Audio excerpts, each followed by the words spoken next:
3 acara tadi di Penjaringan sama satu perusahaan acara buka puasa bersama. Terus jam 17 saya di GBK ada buka puasa Kadin dan Persatuan Pemanah Indonesia.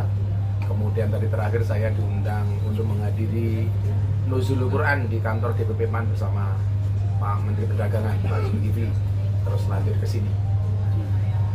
Ini di samping ada Bang Herdian, Bang Roni dan Bang Maung. Ini jadi kebetulan karena saya di Jakarta, saya kemarin janji sama beberapa teman media untuk mengklarifikasi yang hari ini rame soal dugaan saya menerima dana dari seseorang.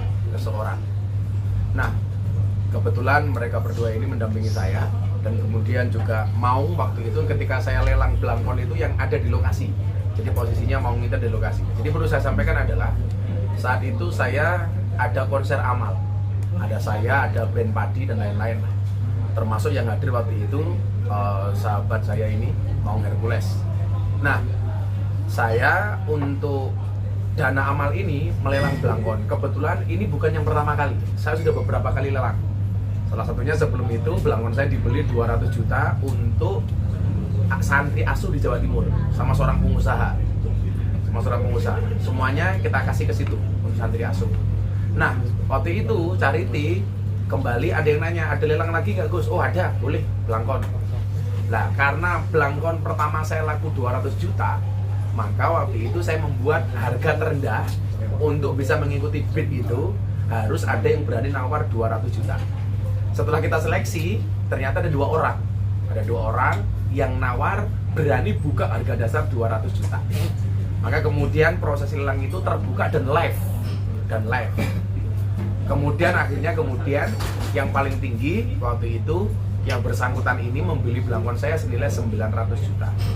Dan uangnya langsung semuanya untuk charity. Jadi tidak ada serupiah pun yang kemudian kita pakai. Justru kalau ngomong pemakaian itu, dari 900 juta yang kita dapatkan, saya keluarnya hampir 1,5 M waktu itu. Artinya saya tombok untuk charity itu. Sehingga kalau kemudian disangkakan saya menerima itu bagian dari TPPU, kok menurut saya berlebihan. Dalam fikih Islam, ketika seseorang itu membeli, tidak etis ketika saya tanya begini, contohnya, ini uangnya halal apa haram? Itu nggak boleh. Dalam fikih Islam, ketika barang saya dibeli sama seseorang, saya tanya, kamu mau beli barang saya? Iya. Saya tidak boleh bertanya, uang yang untuk beli barang saya ini kira-kira uang haram apa uang halal? Itu nggak boleh. Bahkan ketika seseorang itu tidak tahu kalau itu uangnya nggak benar, kita yang menerima sebagai penjual pun sah, halal, nggak ada masalah itu. Nah, artinya saya pikir apa yang kemudian hari ini terjadi udah sangat berlebihan dan ini sangat mencoreng nama baik saya. Karena hari ini saya jadi tidak nyaman ketika kemudian bahkan ada beberapa perusahaan yang punya kerjasama dengan saya, mereka mengancam untuk membatalkan kerjasamanya dengan saya gara-gara khawatir kalau kemudian saya benar-benar menerima aliran dana itu. Ketakutan kan? Sehingga ini secara materi dan imateri sangat-sangat merugikan. Gus, itu melalui dananya sendiri masuk langsung ke sebuah yayasan lelang atau ke nomor rekening Gus? Waktu itu dananya karena panitia charity-nya itu minta masuk ke kita dulu. Tapi kemudian langsung kita transfer. Dan itu ada buktinya semuanya. Ada buktinya atas sepengetahuan panitia. Maka kemudian kita transfer. Jadi clear, semua bukti transfernya ada.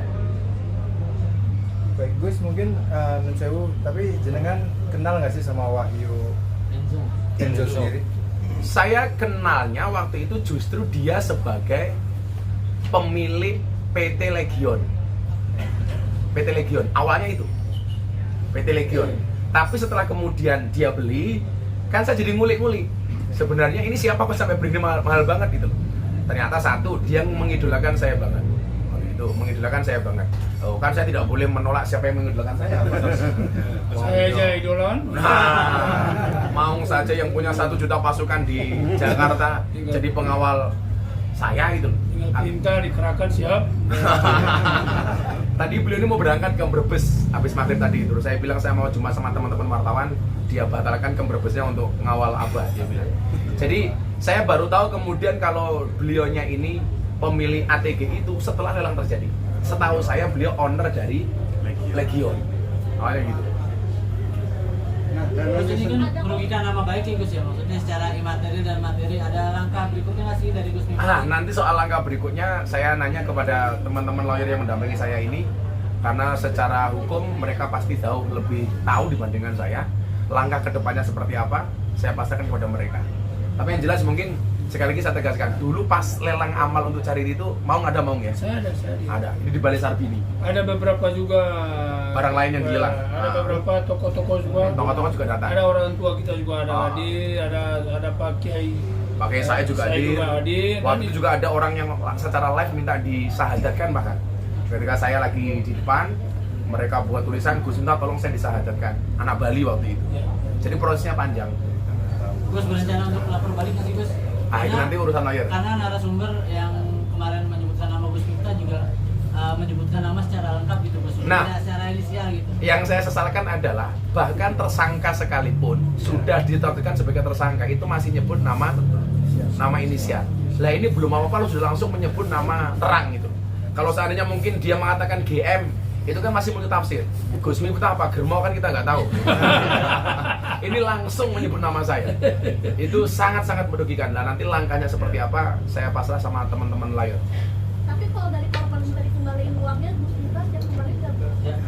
Loh, kalau itu kita jelas prihatin. Tapi kalau kemudian disuruh mengembalikan seumpamanya, ini dasarnya apa itu? Karena uang itu juga sudah dipakai untuk amal. Amal, untuk ibadah. Untuk amal. Bahwa saya bersimpati dengan korban itu pasti. Coba kalau kemudian saya nyangkanya itu uang Legion, kan saya juga nggak tahu gitu. Kira-kira gitu nggak? Gus, tapi nanti kalau disuruh jadi saksi atau gimana, siapa atau gimana Pak? Kita hormati prosesnya dulu lah Mas. Saya juga belum tahu kedepannya seperti apa kan. Ini kan ramainya sebenarnya di media mau di penyidik seperti apa saya juga nggak tahu. Gitu. Ya mungkin kalau kemudian ini jadi pansos bagi yang bersangkutan ya cukup saya katakan Anda salah milih lawan. Saat terakhir kontak sama Wahid Kenzo kapan Gus masih ingat? Terakhir justru dia minta doa melalui telepon, Bah tolong saya didoakan. Karena kebetulan circle orang-orang yang kenal saya itu rata-rata manggil saya Abah, termasuk Mengwar Crossnya manggil saya Abah. Ya kita doakan kan, namanya orang minta doa. Kan kiai biasanya cuma berdoa saja. Ya kita doakan. Kemudian tahu-tahu saya dengar berita beliau ditangkap itu aja. Berapa bulan Gus jedanya dari minta doa sampai akhirnya Gus Miftah tahu itu ditangkap? Jauh ya. Dia sebelum tahun ini kok. Sebelum tahun ini. Dia minta doa itu. Gus atas tuduhan ini banyak kerjasama yang hilang nggak sih Gus? Ada beberapa perusahaan yang bertanya kebenaran itu dan ini sangat merugikan sehingga perusahaan-perusahaan yang endorse saya itu kemudian jadi khawatir ya. Nah nanti makanya saya membutuhkan klarifikasi untuk itu, termasuk untuk perusahaan-perusahaan yang bersangkutan nanti kita klarifikasi. Termasuk juga jemaat-jemaat yang maksudnya orang-orang yang mungkin ikut pengajian Gus itu juga. Iya, termasuk teman-teman artis juga nanya. Jadi jamaah dan jemaat juga ada. Nanya termasuk dua-duanya. Kan kita orang yang sangat toleran kepada siapapun. Juga beberapa pejabat yang kebetulan ketemu dengan saya, beliau menanyakan apa sih sebenarnya. Jadi ya dari sisi itu jelas sangat merugikan. Gus, ini kan nama selain Gus ada juga sahabat Gus ya, yaitu Atta ya. Udah ada komunikasi dengan Atta? Lah justru sebelum rame kan saya menghadiri buka puasa di rumahnya Torik. Ada Atta yang disebut waktu itu, juga ada Haji Faisal dan lain sebagainya. Tapi kita waktu itu tidak mensangkakan bahwa seramai ini itu. Seramai ini. Bahkan kalau kita lihat tagar di TikTok paling banyak malah tagar saya bukan Raffi atau Atta itu. Saya ada apa itu loh, kok yang diajar habis saya itu. Malah Gus Miftah, Gus Fulus, wah kan kan jadi nggak asik bahasanya itu. Oke. Nah kalau soal proses hukum mereka berdua ini yang jawab. Oke, Bang Doni atau Bang Yardian? Ya. Terima kasih teman-teman. Ya, kesempatan baik ini di bulan Ramadan kita bertemu tentunya dalam hal ini kami dari tim penasihat hukum, saya bersama Bung Herdian, saya Roni Talapesi, tentunya kita akan mengklarifikasi di waktu yang baik ini tentunya supaya tidak terjadi salah persepsi di publik atas apa yang dilaporkan kemarin oleh rekan-rekan pengacara. Nah, di sini perlu kita sampaikan yang tadi Gus sudah sampaikan bahwa itu adalah kegiatan charity. Jadi kegiatan charity dalam hal ini itu merupakan hal yang lumrah. Kemudian ketika kegiatan tersebut berjalan lancar, kemudian belangkon yang menjadi objek untuk dilelang, kemudian dibayarkan. Dalam proses itu kami melihat bahwa Gus Abah melihat prosesnya ini kan tidak ada masalah secara kita tidak mengetahui apakah ini uangnya dari tindakan melawan hukum atau tidak. Intinya di sini kita pengen klarifikasi bahwa di sini Abah tidak mempunyai niat mens rea. Nanti ini kita akan sampaikan juga kepada penyidik.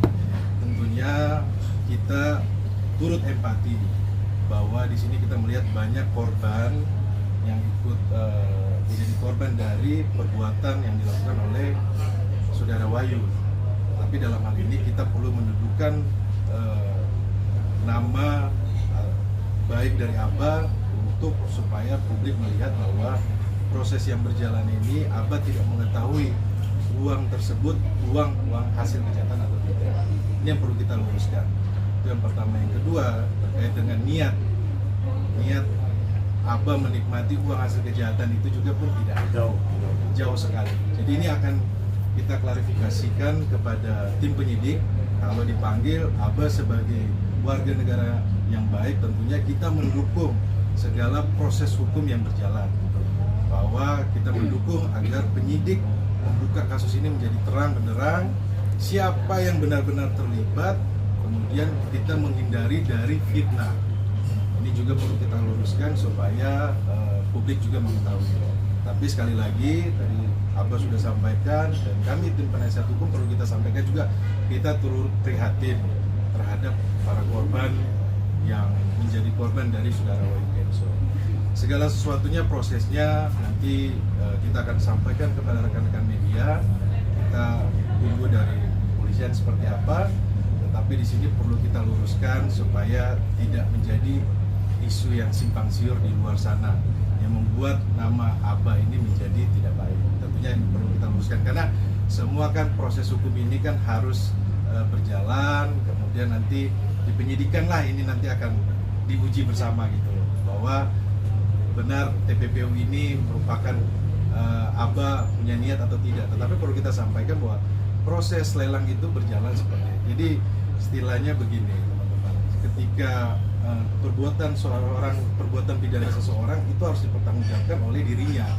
Dia tidak bukan orang lain. Jadi dia tidak bisa mengkaitkan. Tapi ya semua proses ini kita hargai, nanti kita akan sampaikan kepada rekan-rekan pada nanti waktunya. Gitu. Berarti nanti termasuk penjual rokok, kacang nanti kalau dia beli sayur di pasar, sayur di pasar semuanya kena. Nah ini yang perlu kita luruskan supaya jangan menjadi simpang siur di publik. Bang, ini masuk pasal pencemaran nama baik ya, karena ada juga. Gini, yang jelas memang yang disampaikan oleh rekan sebelah MZA menurut saya sudah offside. Karena kenapa? Dia dengan terang benderang, dengan sangat yakin sekali menyatakan bahwa klien saya melakukan sesuatu, menikmati sesuatu. Nah ini yang harus diklarifikasi balik oleh beliaunya. Dia tahu dari mana? Apakah ini cuma fitnah? Ada maksud apa? Nah itu yang harus diklarifikasi. Makanya di sini kami tim kuasa hukum menegaskan dan mensomasi rekan MZA untuk tidak lagi menggunakan kalimat atau dengan kata-kata yang menyudutkan klien kami. Itu yang pertama. Yang kedua, kami akan mengambil langkah-langkah terukur untuk menyelesaikan perkara ini. Gitu, Ron? Ya, jadi sebenarnya dengan adanya perskon ini untuk mengakhiri spekulasi bahwa Gus Miftah ikut menikmati uang hasil kejahatan. Ini untuk meluruskan di publik ya. Oke, yang menarik bahasanya ini kan menerima, artinya telah menerima dan menerima. Ini prospek hukumnya sendiri seperti apa sih? Ya, pastinya kan kita harus lihat kembali lagi kepada niat yang mens rea ya. bahwa kita tidak bisa mengeneralisir bahwa semua perbuatan dari Wahyu Kenzo kemudian dilimpahkan kepada orang lain. Ini kan nggak fair juga. Kan kita tidak tahu bahwa uang itu adalah uang hasil kejahatan. Kan sebelumnya itu kan ini acaranya juga acara charity kok, acara amal gitu loh. Nalar logikanya kan